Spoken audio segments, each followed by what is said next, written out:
effectivement, il s'agit d'une session sur les carrières des femmes hospitalo-universitaires en imagerie médicale et en radiologie interventionnelle. Donc c'est une session qui s'est passée en 3 temps puisqu'elle s'intéresse au bien-être au travail des radiologues en imagerie médicale. Le premier temps était l'échange des PUPH, de la carrière hospitalo-universitaire des PUPH et en tant que femme, partager ce cursus très exigeant. Puis le deuxième temps, partager l'expérience du professeur Marc Sapoval qui est chef de service et qui lui a dans ses effectifs du personnel féminin. Donc comment gère-t-il ces femmes et cette nouvelle parentalité finalement. Et enfin, la troisième personne était Valentine de Lastérie qui est chef d'entreprise d'une société d'assurance qui compte 400 salariés qui, elle, en tant qu'entrepreneur, est confrontée à la gestion d'un effectif mixte et féminin dans ses équipes.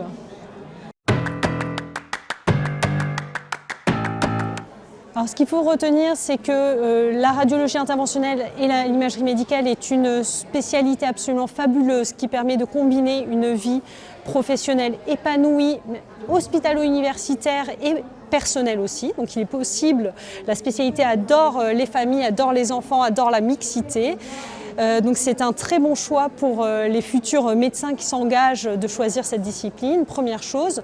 Deuxième chose, il faut anticiper la vie parentale des jeunes recrues, la nécessité d'avoir un équilibre vie professionnelle et vie personnelle équilibrée, accompagner les jeunes parents, les grossesses pour qu'elles soient vécues normalement et simplement au sein des équipes et enfin travailler sur l'image de la discipline, promouvoir cette discipline auprès de tous, que ce soit du grand public, mais aussi des médecins et des jeunes, des futurs radiologues interventionnels.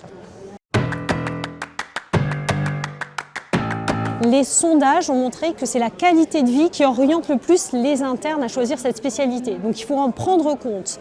Et en le prenant en compte, c'est-à-dire faire en sorte que notre métier soit compatible avec une vie extra-professionnelle épanouie, ce qui est le cas, et donc bien travailler sur cela.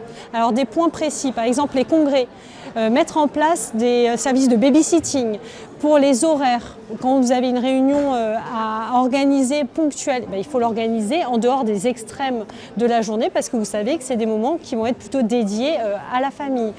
Aider tout ce qui est intendance, tâches domestiques à la famille, donc essayer d'aider ces familles à s'affranchir de ces tâches, déléguer ce type de tâches pour pouvoir être pleinement disponible pour exercer cette spécialité et puis disponible pour la vie extra-professionnelle épanouissante.